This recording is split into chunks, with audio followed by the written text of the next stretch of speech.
Haleluya, saudara-saudara, beredar di Indonesia artefak-artefak peninggalan Nabi, ada pedang, ada bajunya, kemudian ada juga terompahnya, yaitu sendal. Apalagi katanya ada gigi Nabi juga, katanya ada giginya, tapi nggak berani diperlihatkan dulu. Lagi disembunyikan tuh gigi Nabi. Nah, ini katanya ada penyanyi Opik yang mendapatkan rambut Nabi dari Majelis Ulama Turki, bahwa itu hanya sehelai, lalu disimpan di dalam botol. Nah, botol itu bodo dan ool. Itu dipercaya dan diyakini sebagai rambut kanjeng itu. Nah, saya paling takut kalau nanti tes DNA dengan menggunakan sampel rambut Nabi itu untuk dijadikan alat.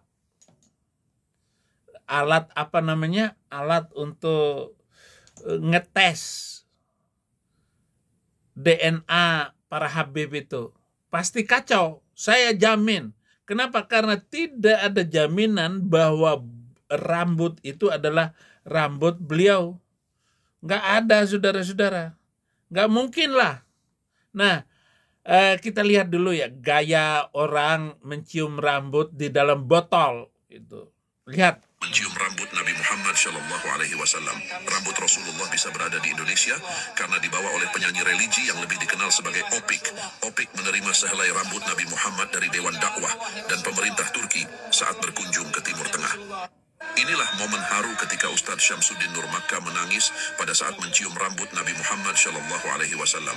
Rambut Rasulullah bisa berada di Indonesia karena dibawa oleh penyanyi religi. Percaya nggak Anda? Woi, percaya nggak kamu kalau masih ada dari zaman 1000, berarti sudah 1400 tahun yang lalu. Mana rambutnya Soekarno? Siapa yang bisa menemukan dan mengambil rambut Soekarno di dalam kuburnya? Berani? Ada kubur Presiden Soekarno di Blitar sana untuk dicium-cium. Apa ini bangsa ini ya? Serendah itulah mental bangsa ini. Diperbodoh. Cium. Padahal itu kan botolnya, di luar botol. Ini minyak ini. Cium. Di dalamnya itu ada rambut Nabi. Disimpan supaya awet. Nanti besok saya taruh ini di rambut saya. Lalu saya bilang, ini rambut Nabi. Nggak mungkin ada rambut Nabi. Kecuali memang kuburnya digali dan diambil.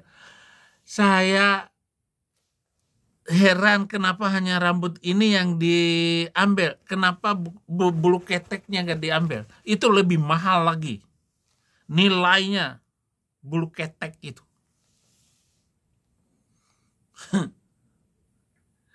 Atau sekalian jembutnya itu. Bulu jembutnya kanjeng itu. Itu harus diperlihatkan, diambil. Dari kuburnya dibuka. Karena rambutnya masih ada sampai sekarang. Kalau diambil di kuburnya itu. Dan apakah bulu jembutnya beliau itu keriting atau lurus gitu? Ayo, jamin saya. Taruhan dengan saya. Saya balik lagi ke Indonesia. Kalau bulunya itu, jambutnya itu, jembutnya itu lurus. Ayo. Ini masalahnya bukan masalah ngeledek. Dan kalau dikaitkan dengan perjalanan dia dari Mekah ke Madinah itu, dari Mekah ke Palestina, itu saya nggak masuk akal sama sekali bahwa bulunya itu rambutnya masih ada. Oh ya, rontok semua, baju-bajunya hancur, saudara-saudara. Kenapa? Karena kecepatan sama dengan kecepatan cahaya. Lah orang dalam keadaan cepat cahaya itu hancur, saudara-saudara.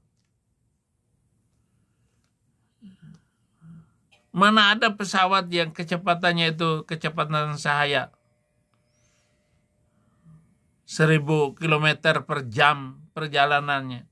Pesawat-pesawat sekarang itu rata-rata 800 km per jam kecepatannya antar state di Amerika ataupun di Indonesia sekalipun.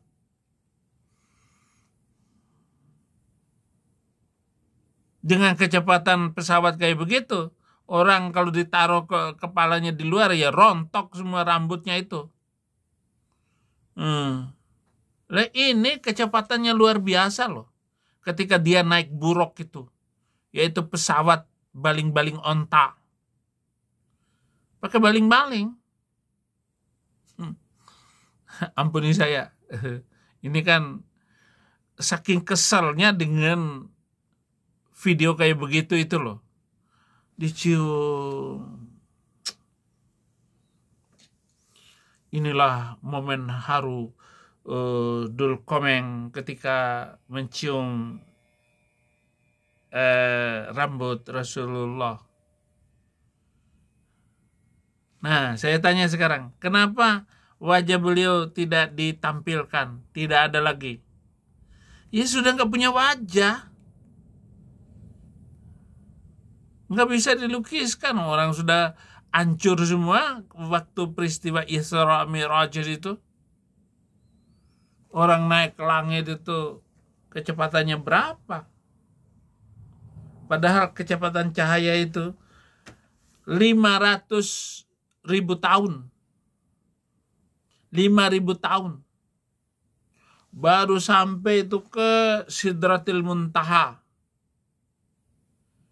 Tapi dibuat sedemikian untuk percaya bahwa beliau sudah sampai ke sana. Dengan sendal-sendalnya. Maka kata Bahar Smith, hanya sendal Rasulullah yang boleh naik masuk ke tahta Allah, yaitu alal arsyistawa. Dia bersemayam di atas arsy.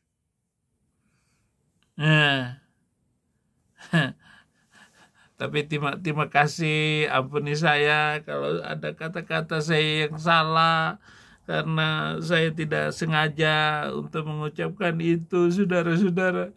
Saya begitu sedih karena suka mengejek agama itu. Tuhan Yesus memberkati.